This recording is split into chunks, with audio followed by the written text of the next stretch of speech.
بمكان بعيد كلش بنص الريف توصل هالبنية البيت مزارع وتبدي تضرب بالباب بقوة وتصرخ وتطلب المساعدة. شكلها مرعب، جسمها مليان جروح، مضروبة ومطعونة وحافية. المزارع يفتح لها الباب وهي تقول له انه هي تعرضت الهجوم، بس تقول ما تتذكر اي شيء وحتى اسمها نسته. هالبنية اسمها إيزرا، عمرها 19 سنة، عايشة بولاية ويسكونسن. وإيزرا كان عندها مشكلة كبيرة بحياتها، كانت حامل من حبيبها جيسون. ما كانوا متأكدين إذا هم مستعدين يصيرون أهل لو لا. في سنة 2017 قررت تروح العيادة محلية وتسوي إجهاض. ما نعرف إذا القرار كان منها لو منهم الاثنين، بس اللي صار إنه هي سوت الإجهاض. جيسون كان أكبر منها، هي عمرها 19 وهو 33 سنة، بس هم كانوا يحاولون يكملون علاقتهم. المشكلة ان العلاقة اصلا ما كانت ماشية زين، المشاكل بيناتهم كانت هواية. بنفس السنة إيزرا كانت قاعدة بكوفي شوب محلي، وهنا تتعرف على واحد اسمه أليكس.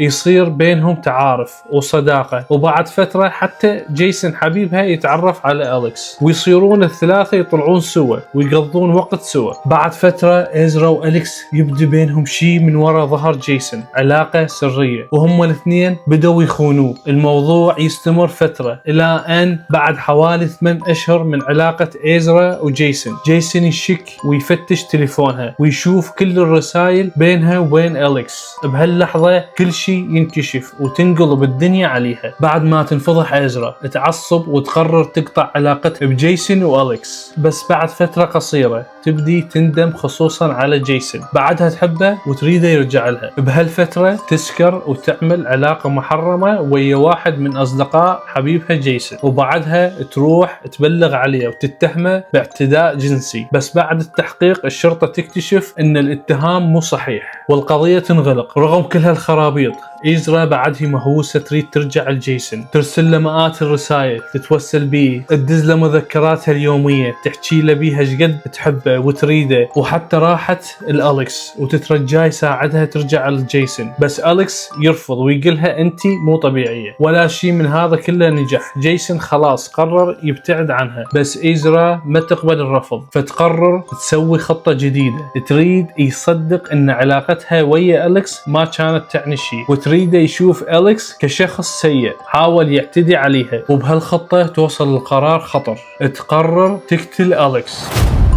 بسنة 2018 جيسون كان بالكوفي شوب، وفجأة تجي إيزرا تقول له انه هي رايحة لبيت أليكس حتى ترجع اغراض عندها. جيسون يحس تصرفاتها غريبة ويحس بشيء مو مريح، فيقرر يلحقها بالدراجة. توصل لبيت أليكس، تدخل، وبعد شوية جيسون يدخل يشوفهم قاعدين يحجون طبيعي، ماكو صراخ ولا مشاكل، فيقول يمكن أنا متوهم وطلع. بعدها إيزرا تسوق السيارة ويا أليكس. المنطقة ريفية بعيدة، طريق ترابي، ماكو أي أحد. ينزلون من السيارة، وأول ما أليكس يدير ظهره تطلع السكينة وتطعنه طعنة ورا طعنة 16 مرة لحد ما يطيح ويموت. تكسر تليفونه حتى ما يقدر أحد يتعقبه. بعدها تبدي تأذي نفسها، تجرح جسمها وتمزق ملابسها وتحفر كلمة بوي على ذراعها. سوت هالشي حتى تبين ان أليكس كان يسخر من هويتها، خصوصا لأنها بالماضي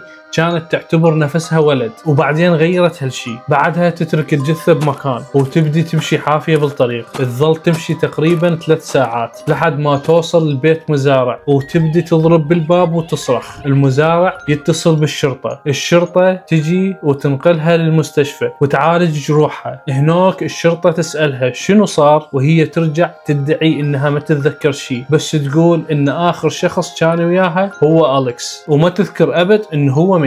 الشرطة تحاول تتواصل ويا أليكس بس ماكو رد. يتصلون بأهله وأهله يقولون هم ما شفناه، فيصير رسميا شخص مفقود. بعد يوم تقريبا الشرطة تعثر على سيارتها وبالقرب منها جثة أليكس. يرجعون للمستشفى ويسألوها شلون جثة صديقك يم سيارتك. فجأة ذاكرتها ترجع وتقول ان أليكس حاول يعتدي عليها وانه هي قتلته دفاعا عن النفس، وحتى تدعي انه هو اللي حفر كلمة بوي بذراعها. بس الشرطة تنتبه على تناقض قوي بقصتها.